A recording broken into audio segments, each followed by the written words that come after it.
Surah Fatiha for the Shuhada of Islam, your marhumeen and the marhumeen of the sponsors of tonight's majlis.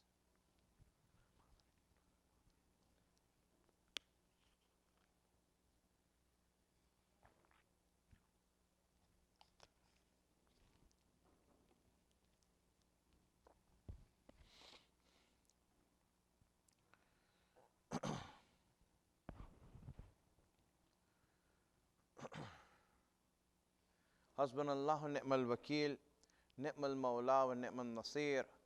A'udhu billahi minash shaitanir la'inir rajim. Bismillahir rahmanir rahim. Alhamdulillahi rabbil alameen. Wassalatu wassalam ala ashrafil anbiya'i wal mursaleen. Sayyidina wa Maulana Abil Qasim Muhammad.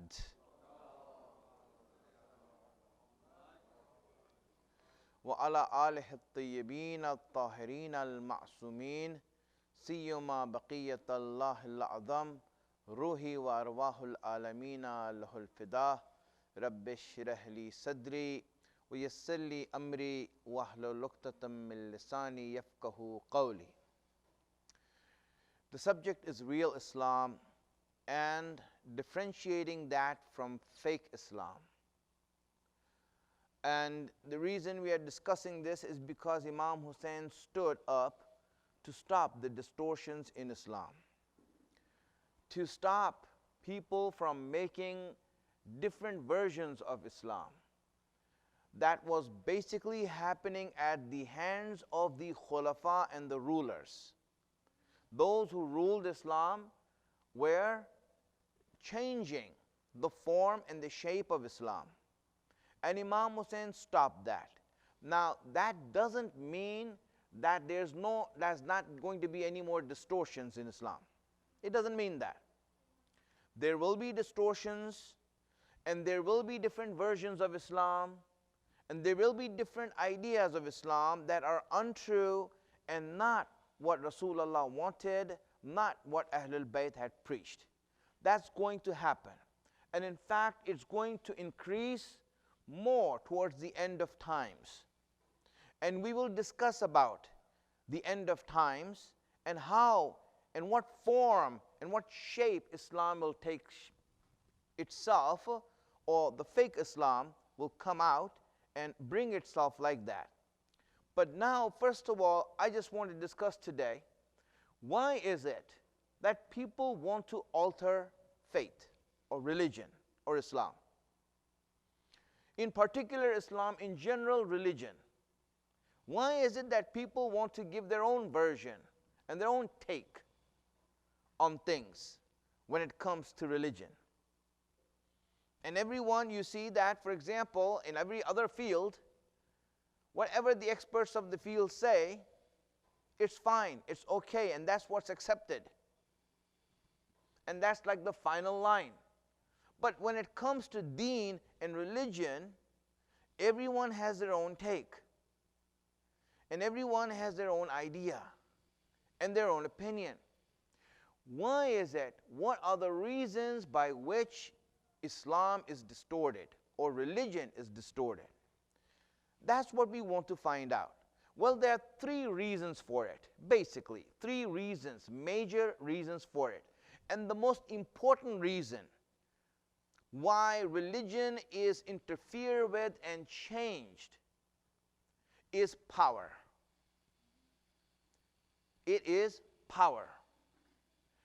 Religion is a very powerful force, a very potent influence. Religion can sway the minds of many people, unlike anything else. Nothing is as influential as religion. Look in the world today and you will see that the majority of the people, no matter where they live in, which country they come from, are more influenced by religion than any other thing. Science can say whatever it wants, but if it conflicts with religion, people will follow religion. They will follow religion. They are influenced by religion. Religion is a very powerful force, and hence, anyone who wants power, anyone who wants control, anyone who wants to manipulate people and exploit people, then the best way and the easiest way for him to manipulate and exploit the masses is religion. It is very clear. Look at it. I'm going to go through this now. I'm just introducing why is it that people interfere with religion. Because you know what? Religion is powerful. It is influential. If I can become in charge of the religion, then I have power in my hand. I have control in my hand. More power than money can get you. More power than politics can get you. More power than knowledge can get you. More than all of that is the power of faith and the power of religion. That's why you see that, for example, Marx called it the opium of the masses. Why is religion the opium of the masses? Because most people are swayed and influenced by religion, even if it goes against reality. Even if it goes against reality, their faith has a lot to do with it. And you see that the people who are powerful, politicians, power grabbers, power seekers, they all run after religion and want the leadership of religion in order to control the people, to get power in their hands. This is how easy it is. And religion has such an influence that it will make people do whatever the leaders of the religion want, and they will do it without question. Can you believe that? I mean, the leader of the religion has more influence over you than your doctor. If your doctor gives you prescriptions, you ask him 10 questions. If the religious leader says something, there's no question, you just do it. In fact, if it goes against if it's detrimental to you, he'll make it more rewardable to you. And that's how it is. Look at all the poverty-stricken countries in the world. Look at India. That's a good example. India. It has over 1 billion people in India. And most of those people are below poverty line. In fact, they're so poor that stories and movies are made about the poverty of people and the squalor and the slums that they live in. The living conditions are so terrible of these people, and they're living like that. And none of them rise up. They don't say anything about it. They're happy in their situation. Why, you ask? Well, the reason they're happy is because the elite, the powerful, the influential, the people who are in charge are telling them that this is where God placed you. God placed you in this caste. They have a caste system there. He made you poor. You're supposed to be poor. But when you die, you're going to get a lot of good things. Yes, when you die, you'll get a lot of good things. And just like that, they're able to victimize millions of people. Victimize and do dhulm and injustice on millions of people just like that. This is the power of religion.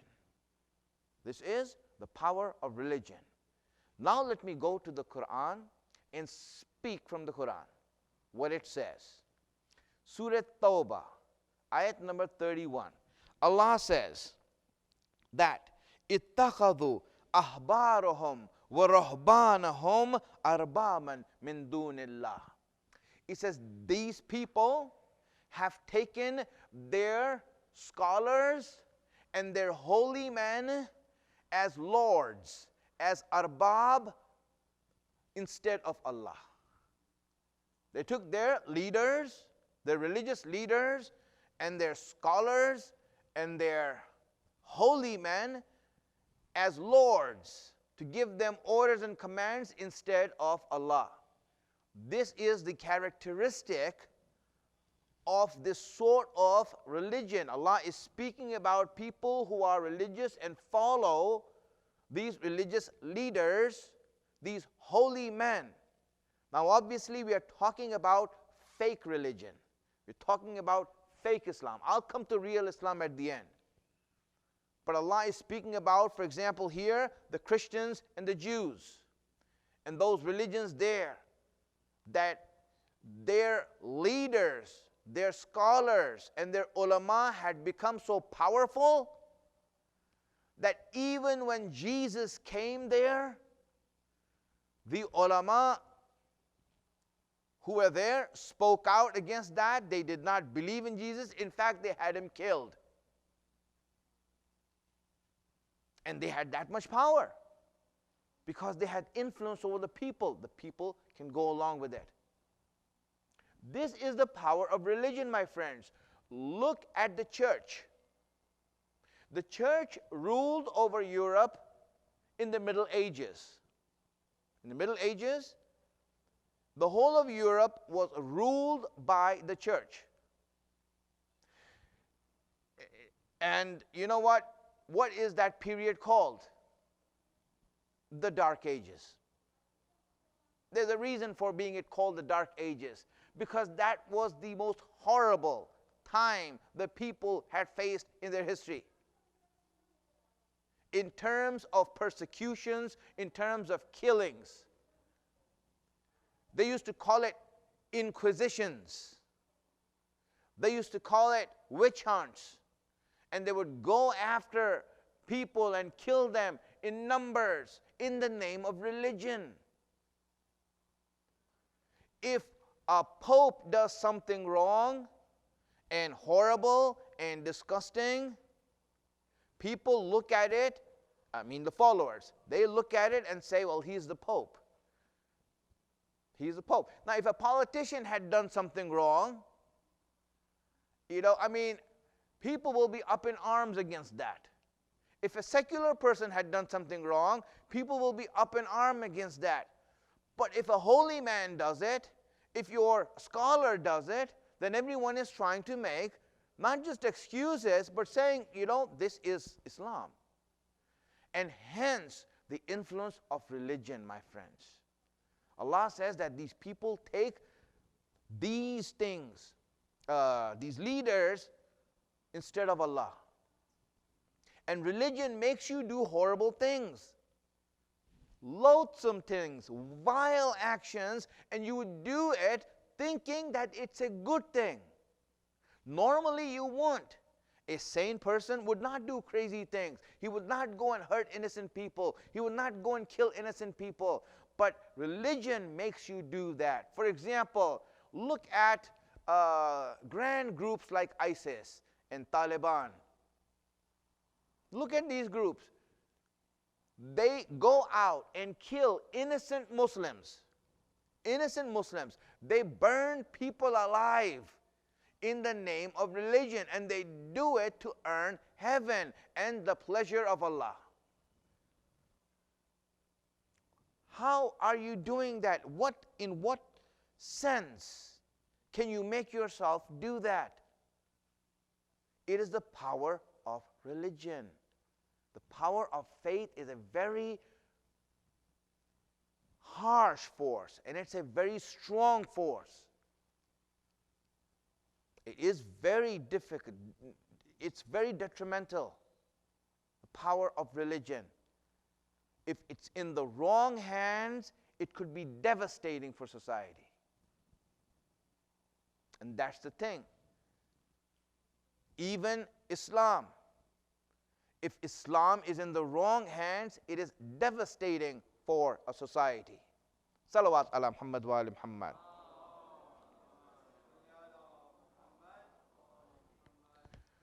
It is like that. It's easy to sway religious people.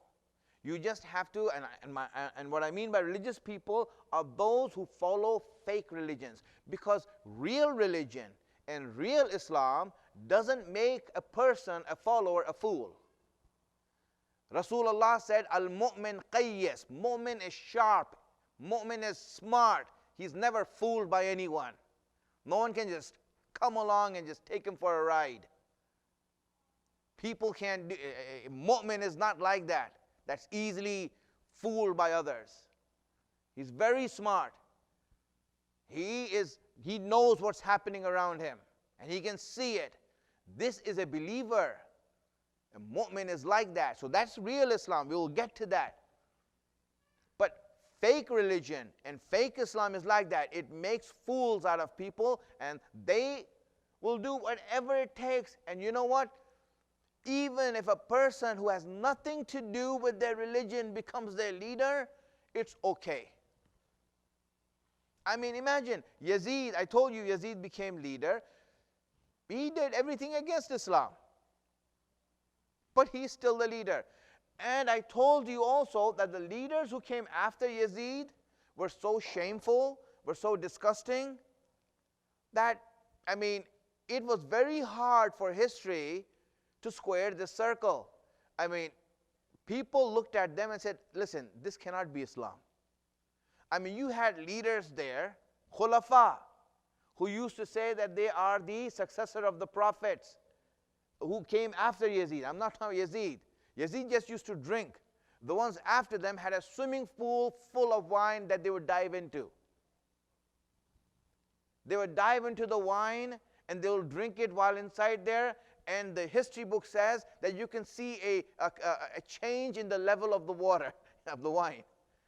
That's how much they used to drink. They would be so debaucherous that I can't mention the things that they have done from the mimbar. It's that bad. How can you say, in what way are they anywhere? You can't even regard them as Muslims, let alone being the leader of Islam. How can you do that? How can a person make himself believe that such a person can be a leader of Islam? Leader of religion. Someone that religious people are behind. I mean, it's not so far. Look at Donald Trump. His whole base is what? The Bible Belt. Religion. That's how he became president. I mean, how can you make Donald Trump, a person who has committed every sin in the Bible except for wasting food,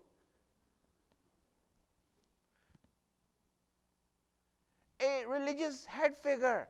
In what way is he has anything to do with Jesus? What way does he have anything to do with Christianity? But you made him the leader. You know, he's like, for example, they swear by him and they go by him. It's the same way that those leaders of Islam were like that. Those Islamic leaders, there's no way to justify it. But you know, religion makes you justify it. That's the bad part.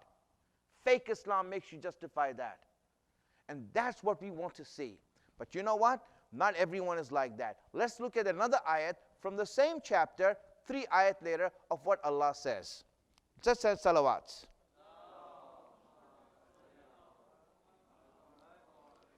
He says, Ya ayyuhalladhina amanu, O you who believe, inna kathiran min al-ahbari wal-ruhban. Most, not all, most scholars and holy men, leaders of religion, most of them, they steal the money and property of people. لِيَأْكُلُونَ أَمْوَالَ النَّاسِ بِالْبَاطِلِ. They eat the money of the people in a wrongful way. These religious leaders, they eat the money of people in a wrongful way. Most of them, not all of them. You see that? Allah is making it clear. And then what? وَيَسُدُّونَ عَنْ سَبِيلِ اللَّهِ. And they stop the people from reaching Allah. You see, here's what false Islam. Allah is truly, in His eloquence, dividing false Islam and real Islam. How do you make the difference? He said that most leaders, they steal money and they stop people from Allah. Real leaders don't steal your money and they do not stop you from reaching Allah. How would you know the difference, my friends? A fake leader of a fake Islam is a person who is self-serving. He serves himself. He doesn't serve the higher authority. What happens? The goal that he makes is him. He becomes the goal, not Allah. He brings everyone to himself. When you hear him talk, you always hear him talk about himself. That person becomes the highlight of that ideology, not Allah. The true leader and the true scholar, he becomes a light that shows the way to the people towards Allah. He himself disappears and he brings the people towards Allah. That is the difference, my friends. Let me explain that with an example. If anyone had the authority and the influence and the character to back it for establishing a religion for themselves and making them the leaders of religion that everyone needs to come to and praise and bow to, no one had a better case than Ahlul Bayt.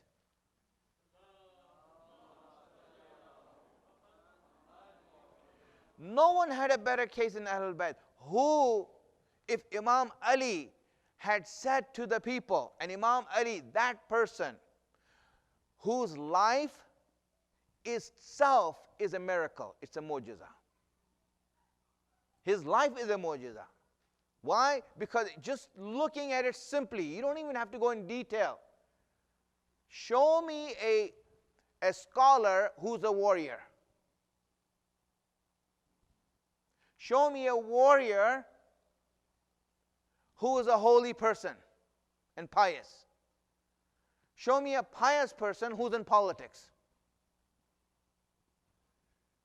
And show me someone who is not only a politician, who is not only a statesman, who's not only a leader, who's not only a warrior, who's not only battle-tested, who's not only a holy man, who's not only knowledgeable, who's not only knowing everything. All of that put together is Imam Ali.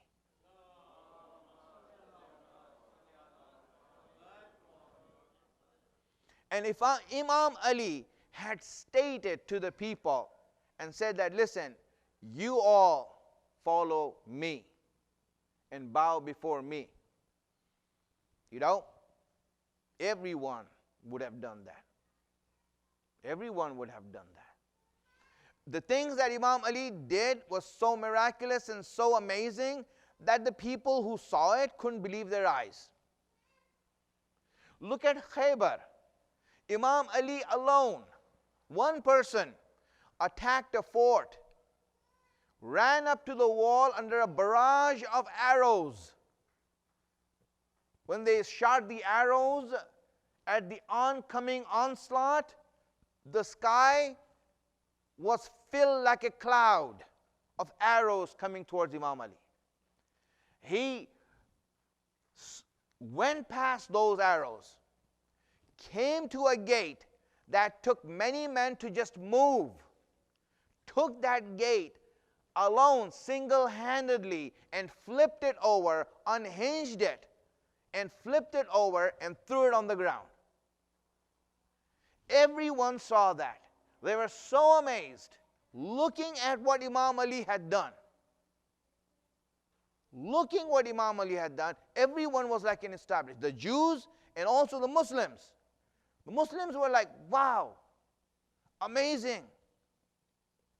And they had nothing but praise. Everyone was praising Imam Ali. Did you see what he did? Did you see what he did? It just grew. That aura grew. That amazement grew. All of that was growing.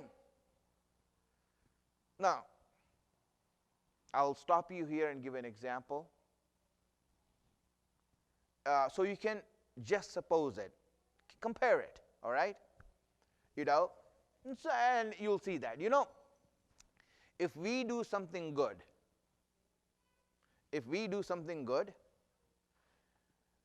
we want everyone to know that we did it.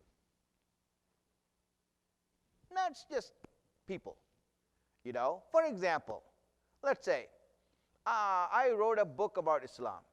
you'll see that the title is Allah. And obviously, I'm the author, so my name is there. You'll see that my name is in larger fonts than Allah.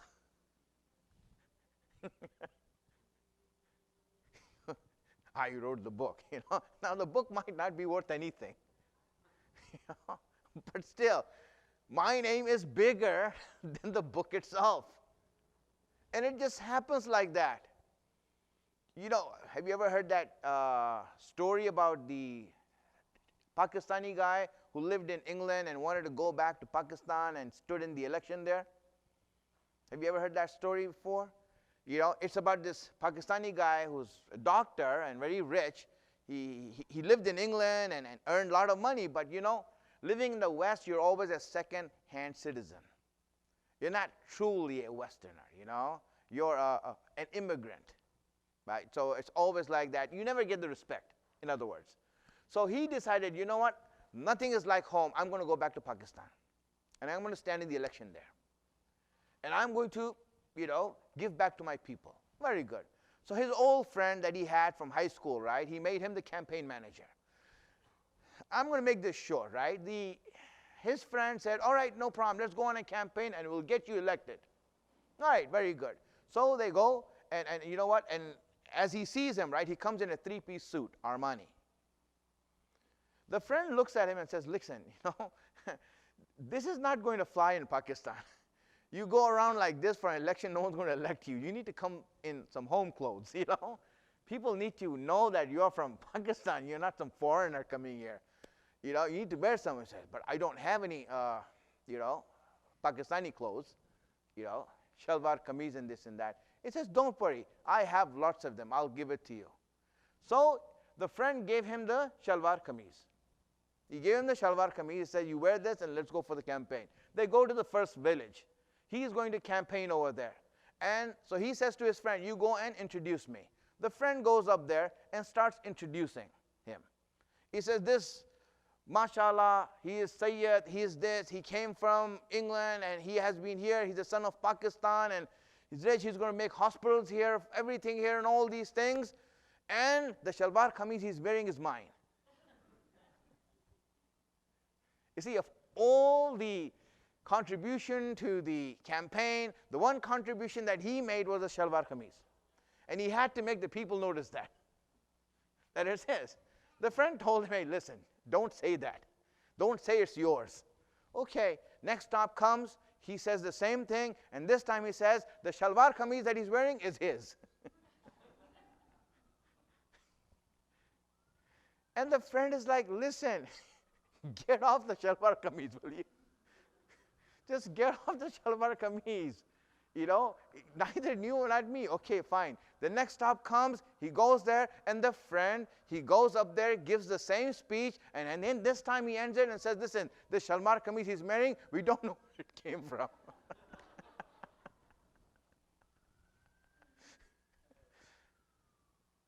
That's the way it is. We do one contribution, and everyone wants everyone to know that this is my contribution. For example, you know, if I, like example, I put that clock up there on the masjid. Let's say I did that, right? So now everyone who comes to the masjid and says, look at the masjid, mashallah, this and that. Do you like the clock? Yes, I like it. Everyone is like that. Any small thing that we do, we want people to notice it. You want people to notice it. Imagine if he had done one thing that Imam Ali had done in his life. If we had come close to doing one thing that Imam Ali had done, imagine what we would claim ourselves to be. Imam Ali knocked the door of Khaybar out from its place. The whole army is in wonder at what Imam Ali had done. They come to Imam Ali and every one of them starts praising Ali. Everyone starts saying, Ya Ali, Ya Ali, Ya Ali, and everyone is saying that. And Imam Ali stops them. He says, no, it is not Ali that did it. It is Allah who did it. It is Allah who did it. Don't say Ali. Look at that. This is someone who is true, who's real. He wants attention so that the attention can go to Allah, not for himself. This is real Islam. You want to see someone who has real Islam. He's not looking for himself. He's looking whatever he can get for Allah. And those who are, for example, that's the imams we're talking about. The same example applies to ulama and scholars. It is the same thing. Scholar is a scholar who uses whatever he can, not to bring people to himself, but to bring people to their imam. That this is your imam. This is Ahlul Bayt. That's where you belong. That's where you belong. And this is, my friends, the way that true Islam comes forward. Salawat ala Muhammad wa ali Muhammad.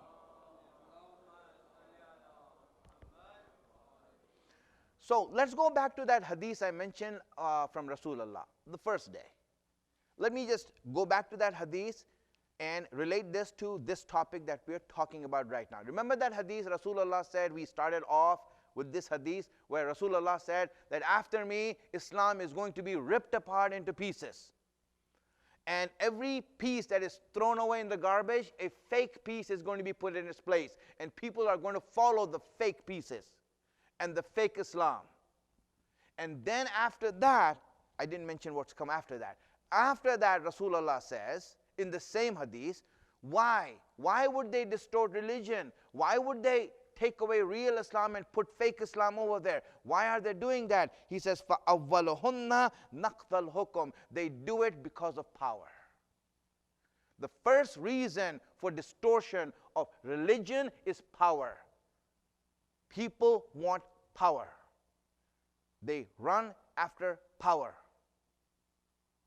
And that's why people, you see, religion is a strong force.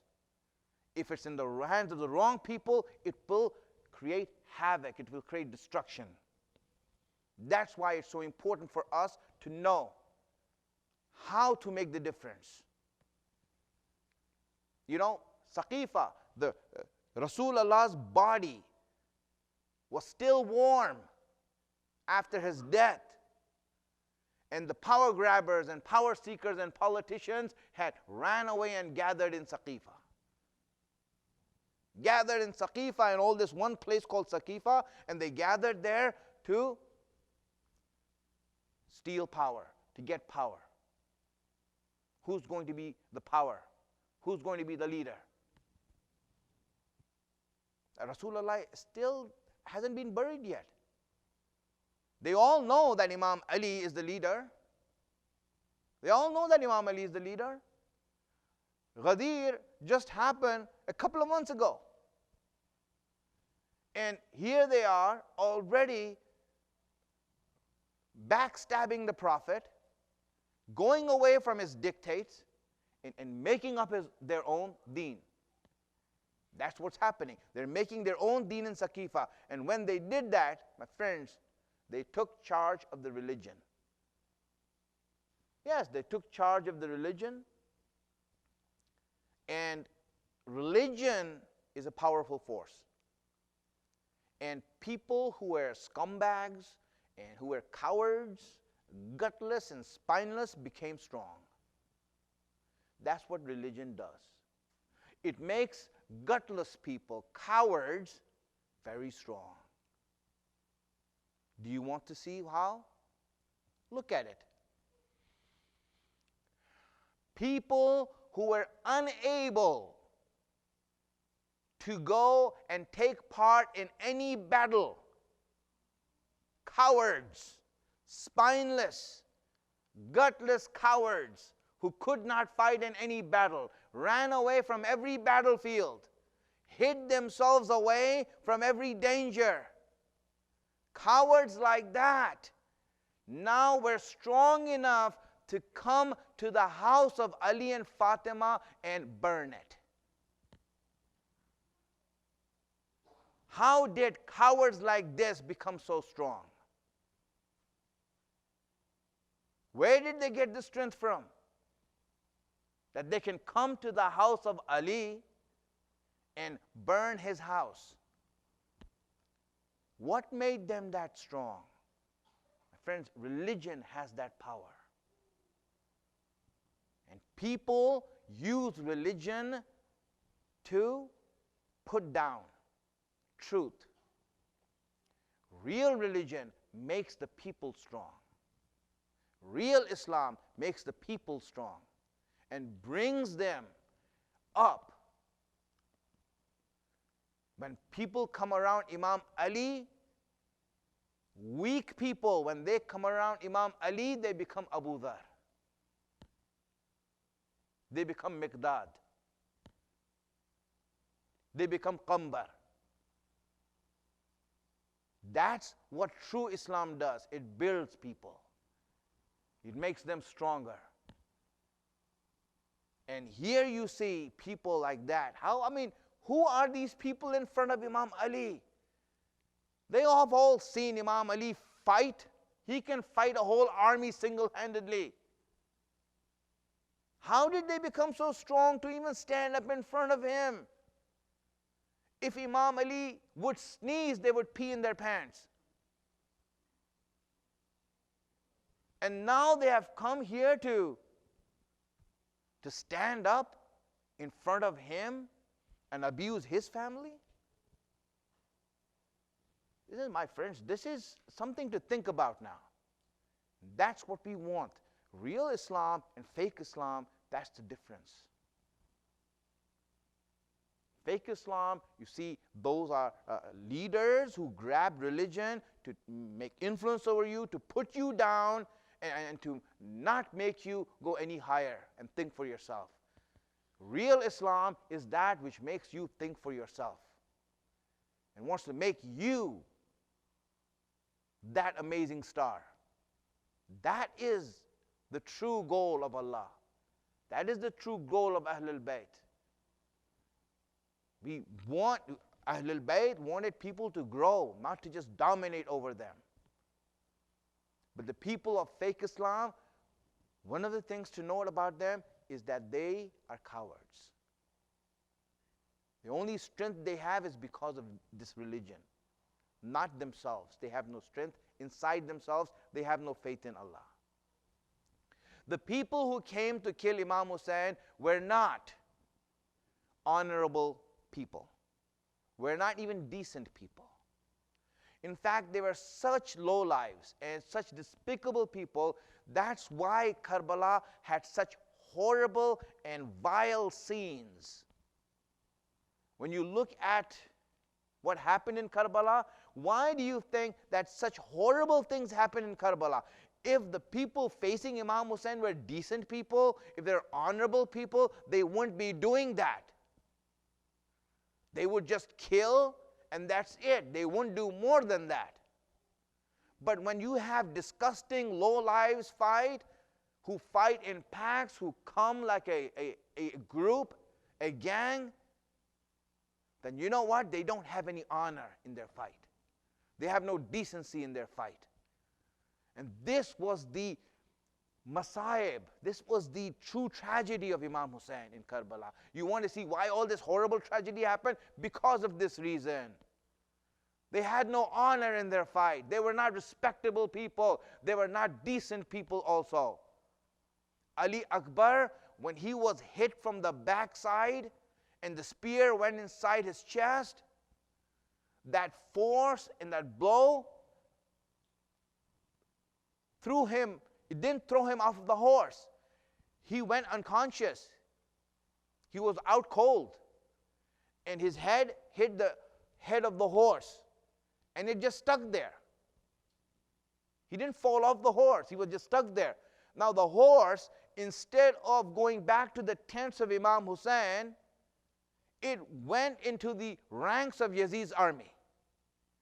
The horse just walked into the ranks of Yazid's army. When the army men, when the people saw that Ali Akbar is unconscious, that he's out cold, that he cannot defend himself, he can't reach for his sword, he can't hurt anyone, they took the chance and they all ambushed Ali Akbar with their swords, and they started striking him on his back until his whole back was opened up.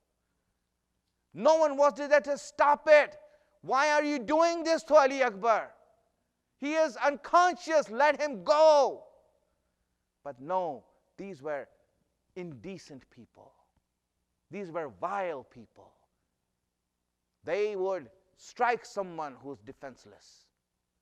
They would hurt someone who's unable to defend himself.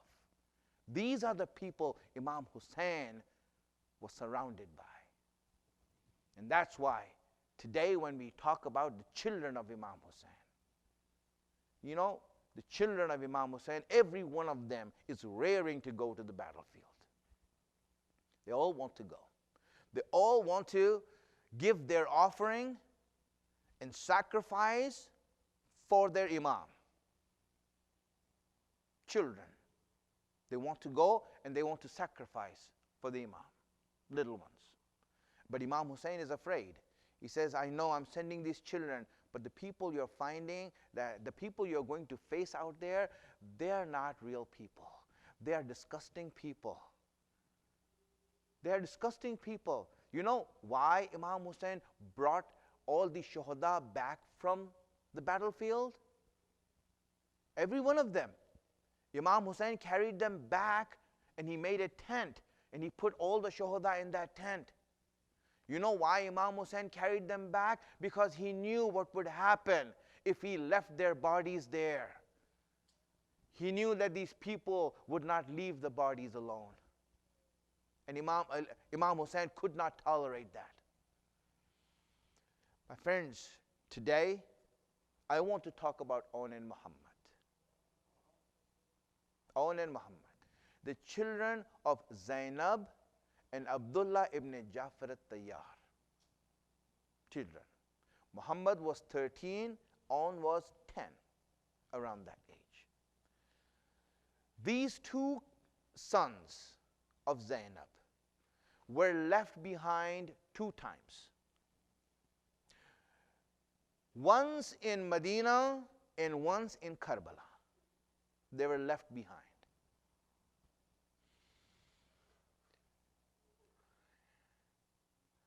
And both the times it was difficult for them. It was hard for them.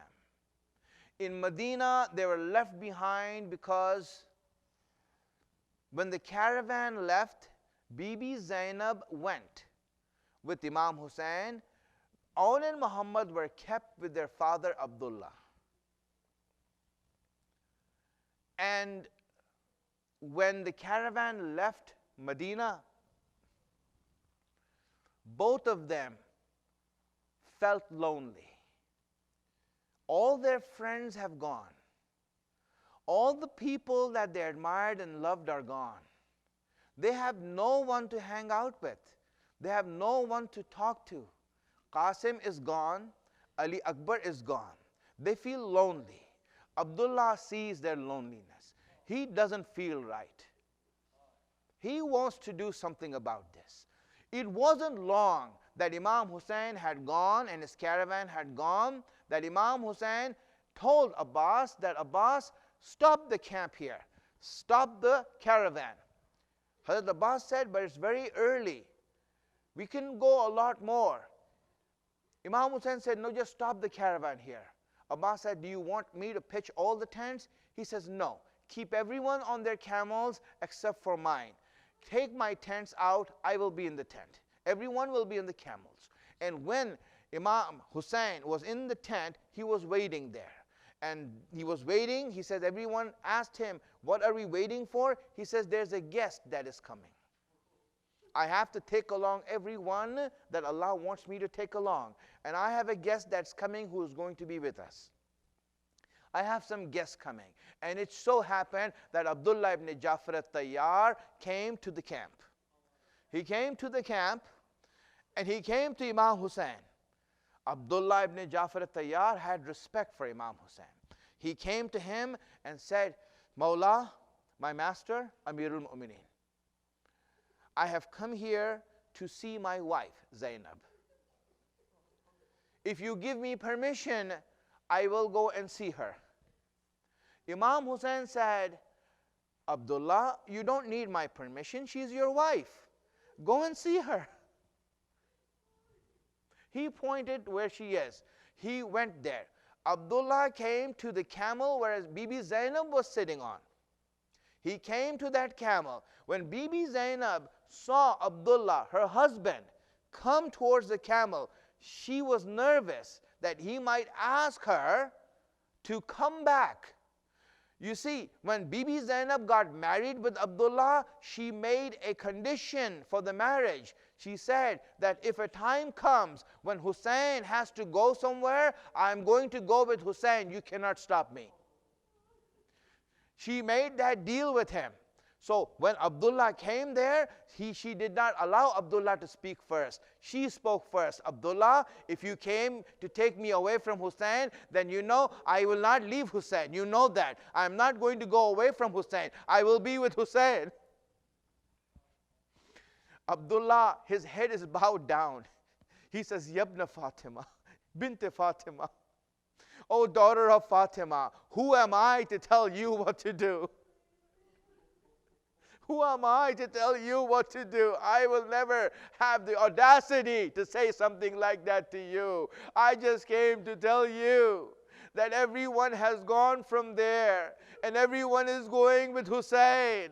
And you have left also, but you left alone. Your children are not with you. I brought your children, Maulana Muhammad, so that they can be with you on this journey.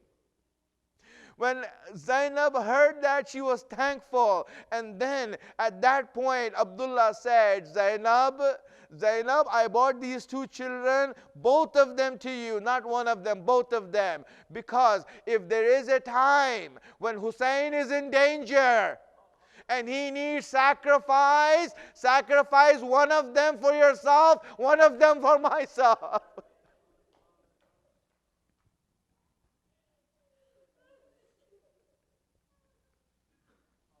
Aun and Muhammad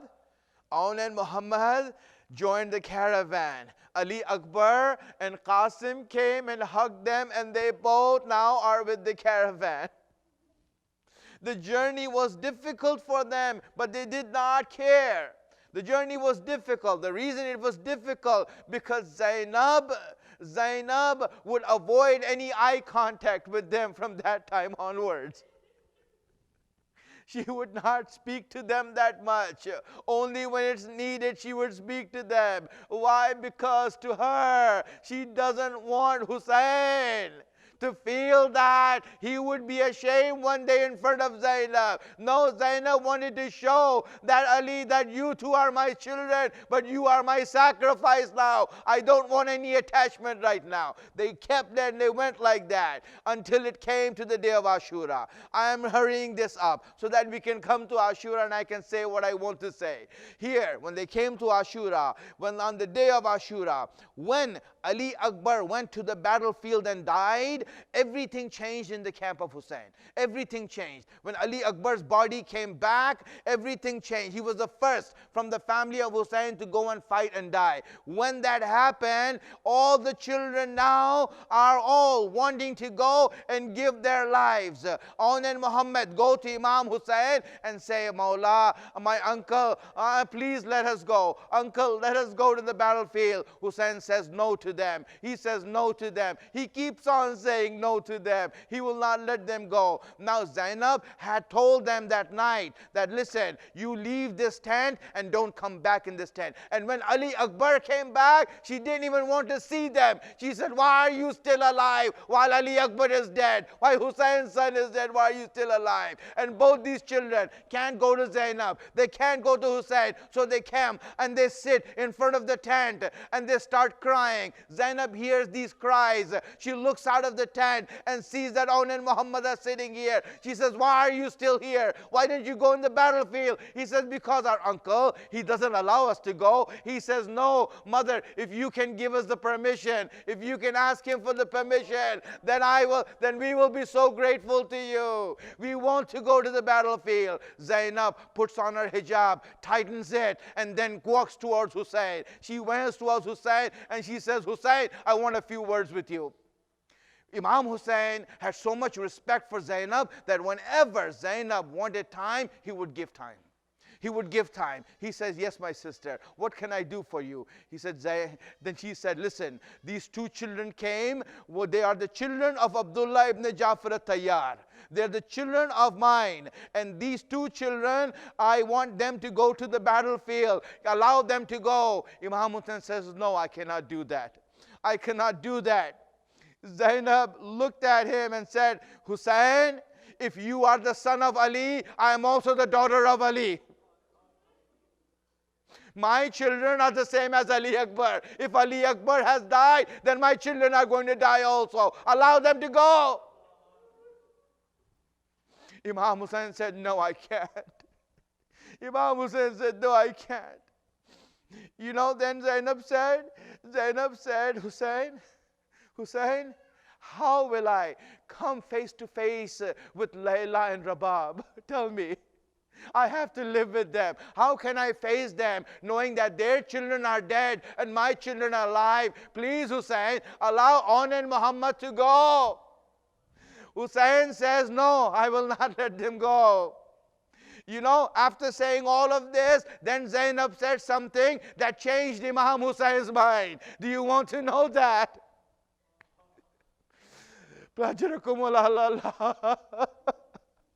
Zainab turned around and said to Hussein, Hussein, 1 minute, 1 minute. Hussein, remember Medina? When Zainab said Medina, Hussein turned around and said, Zainab, please don't speak about Medina. Don't speak about Medina. Zainab said, I have to. I want to remind you of our brother Hassan. Remember, Hassan was tied down, was held down by men. They were holding Hassan down, our brother. They were holding him down while our mother was being slapped in the face. Our mother Fatima was being slapped in the face. Hassan saw that, and his whole life he did not recover from it. Hussein, do you want my children to see me beaten up in front of them? Hussein said, Bobby it. He allowed them to go. He allowed them to go. Zainab, get them ready. I don't want them to go through the same that Hassan had gone through in his life. He comes back. Zainab brings them in the tent. You know, Zainab brings them in the tent. He says, come here. She gets them ready. She gets them ready now, combs their hair herself. She combs it. And then she puts the amamas on, goes to a box, takes out 2 amamas, one that belonged to Jafar al-Tayyar, the other that belonged to Haydar al-Karrar, Imam Ali and Jafar al-Tayyar. And she puts one amama on, the other amama on Muhammad. Both of them, she gets them ready, ties the sword around, raises the belt to make sure that the sword doesn't seem too big on their bodies.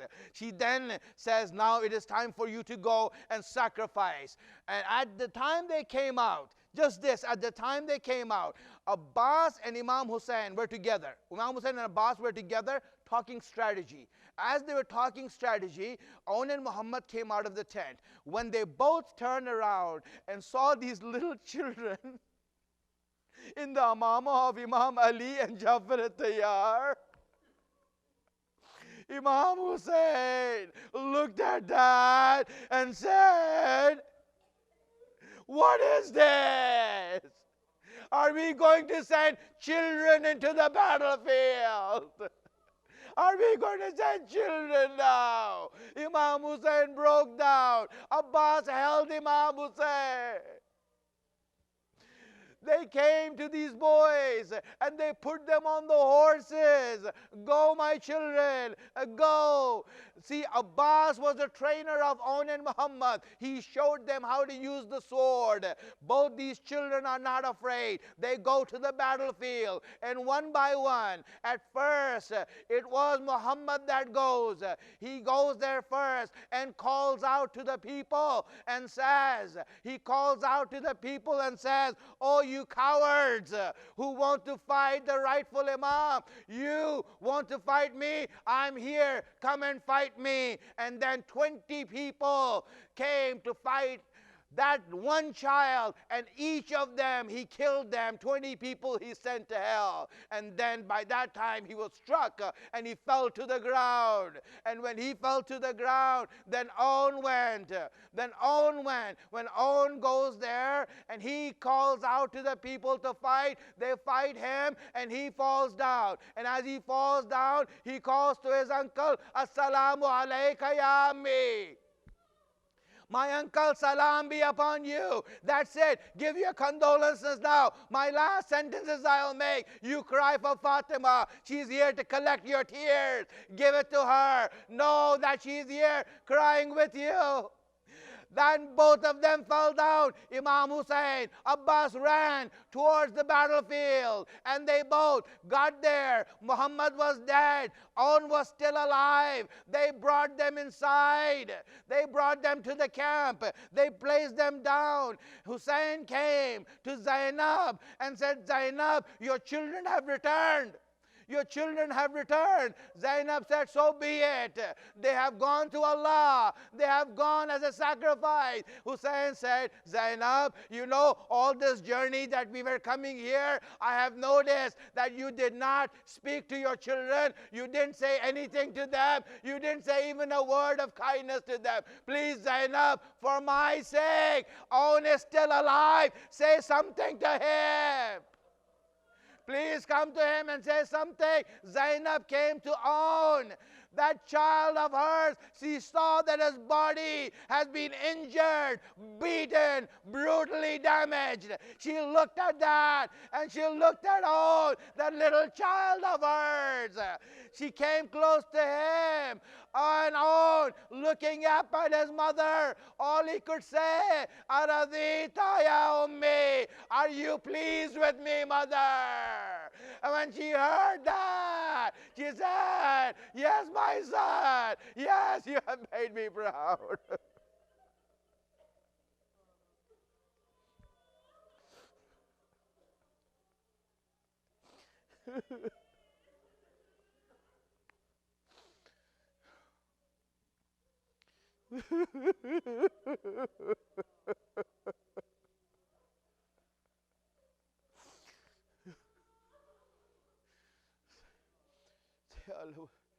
سيعلم الذين ظلموا أي منقلب ينقلبون يا محمود بحق محمد يا الله بحق علي يا فاطر السماوات بحق فاطر يا قديم الإحسان بحق حسين. Oh Allah, give us the tawfiq to be on the right path, the wisdom to understand your guidance. Hasten the reappearance of our Imam, make us his help when comes. Allah, accept this ibadat from us. Oh Allah, all these mu'mineen who are here, who have braved themselves to come here and be in the majlis of Imam Hussein with their mother Fatima. Allah, we ask you that whatever hajat they have, whatever problems they have in their life, you relieve them of that. And you make us in this majlis, in this farshi azah as we sit on, you make us such that our mother Fatima can be proud of us. Matam Hussein. Ya Hussein. Ya Hussein.